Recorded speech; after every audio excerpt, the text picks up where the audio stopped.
સાહેબ મારી નાખીશું તમને તમારે મને લઈ જાઓ 302 માં ભેગો લઈ જાઓ હે તો અલ્યો અત્યારે મારા હાથમાં અત્યાર છે જો ભાઈ જો ભાગે પકડો તમારામાં સત્તા છે પકડો એને હું તમે નહીં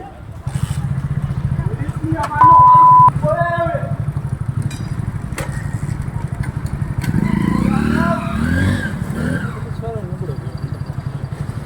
જામનગર શહેરમાં કાયદો વ્યવસ્થાની સ્થિતિને લઈને પ્રશ્નાર્થ ઊભા થતા રહે છે ત્યારે થોડાક સમય અગાઉ સોશિયલ મીડિયામાં એક વિડીયો ખૂબ જ વાયરલ થયો હતો જેમાં બે શખ્સ દ્વારા જાહેરમાં દારૂ લઈને પોલીસ કર્મીઓને ધમકાવવામાં આવ્યા છે વાયરલ વિડીયોમાં જે શખ્સ દેખાઈ રહ્યો છે તે દારૂ લઈને પોલીસ વાહન પાસે ઊભો રહીને પોલીસ કર્મીઓને ધમકાવી રહ્યો હતો અને બેફામ અપશબ્દો બોલી રહ્યો હતો અને હવે પોલીસે આ બંને શખ્સની ધરપકડ કરીને ઘટના સ્થળે તેમને લઈ જઈને રિકન્સ્ટ્રક્શન હાથ ધર્યું છે તો આવો જાણીએ સમાચાર વિસ્તારથી નમસ્કાર જમાવટ સાથે હું છું પાર્થ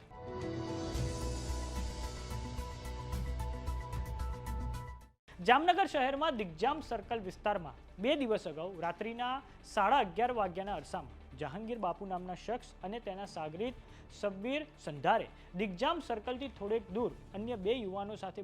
બાઇક અથડાવીને દાદાગીરી શરૂ કરી હતી અને ₹500ની માંગણી કરી બળજબરીથી તેમના ખિસ્સામાંથી ₹700ની લૂંટ કરી હતી જે બાબતે બબાલ ચાલતી હતી અને બંને શખ્સો જાહેરમાં ધાર્યું હાથમાં રાખીને પોલીસ સાથે પણ તેમણે જીવાજોડી કરી હતી આ દરમિયાન જ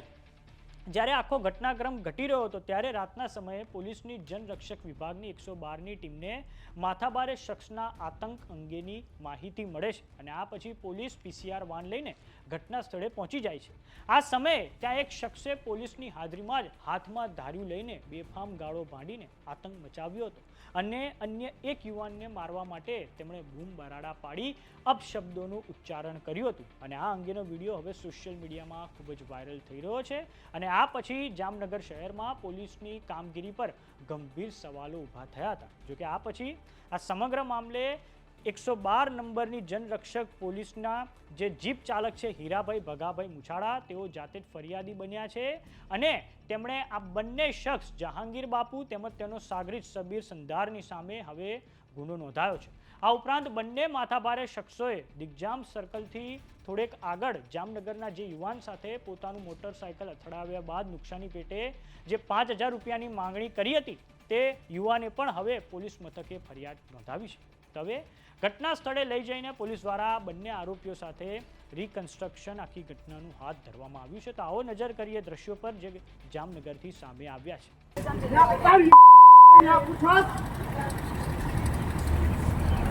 સાહેબ મારી નાખીશું તમને તમારે મને લઈ જાઓ 302 માં ભેગો લઈ જાઓ હે તો અલ્યો અત્યારે મારા હાથમાં અત્યાર છે જો ભાઈ જો ભાગે પકડો તમારામાં સત્તા છે પકડો એને હું તમે નહીં પોલીસની અમારો બોલાવે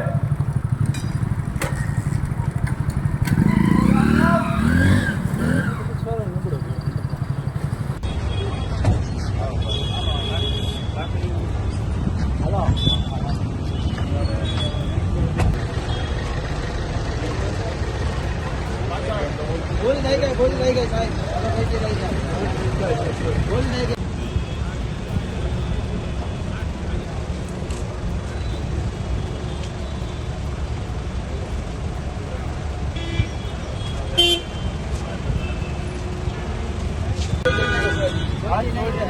कोई नहीं पब्लिक कोई दिखाई नहीं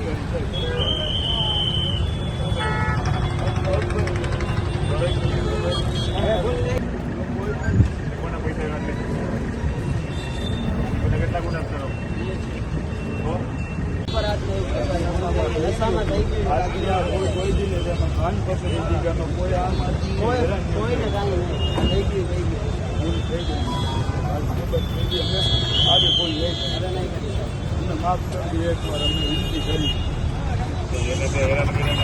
વાત કરીએ જામનગરની તો થોડાક સમય અગાઉ રાજકોટ રેન્જના આઈજી નિર્લિપ્ત રાય દ્વારા જામનગર શહેરની મુલાકાત લેવામાં આવી હતી. આ ઉપરાંત ત્યાં પોલીસ દ્વારા અસામાજિક તત્વોના દબાણ પર બુલડોઝર ફેરવી દેવામાં આવ્યું હતું. આ પછી જામનગરની પોલીસ દ્વારા આઈપીએસ અધિકારી નિર્લિપ્ત રાયના માર્ગદર્શન હેઠળ શહેરની બે કુખ્યાત ગેંગ અસલમ ખિલજી અને અલ્તાફ ખફીની સામે ગુસ્સી ટોક હેઠળ ગુનો નોંધીને કાર્યવાહી કરવામાં આવી હતી. આ પછી સ્થાનિક સ્વરાજ્યની ચૂંટણીઓ માટે મતદાન યોજાયું તે પહેલા જામનગરના નવા રેન્જ આઈજી નિર્લિપ્ત રાય અને જામનગરના નવનિયુક્ત એસપી રવિ મોહન સૈની દ્વારા ચૂંટણીઓ વખતે કાયદો વ્યવસ્થાની સ્થિતિ જળવાઈ રહે તે માટે પેટ્રોલિંગ પણ હાથ ધરવામાં આવ્યું હતું, જેમાં રેન્જ આઈજી નિર્લિપ્ત રાય દ્વારા સંવેદનશીલ મતદાન મથકો અને મતગણતરી કેન્દ્રોની સમીક્ષા હાથ ધરવામાં આવી હતી. તો સમાચારોમાં અત્યારે બસ આટલું. જોતા રહો જમાવટ. જો તમે અમને યુટ્યુબ પર જોઈ રહ્યા તો સબસ્ક્રાઇબ કરો, જો તમે અમને ફેસબુક પર જોઈ રહ્યા તો ફોલો કરો. સાથે જ અમારી વોટ્સઅપ ચેનલ આવી ગઈ છે, જોઈન કરવાનું ના ભૂલતા. નમસ્કાર.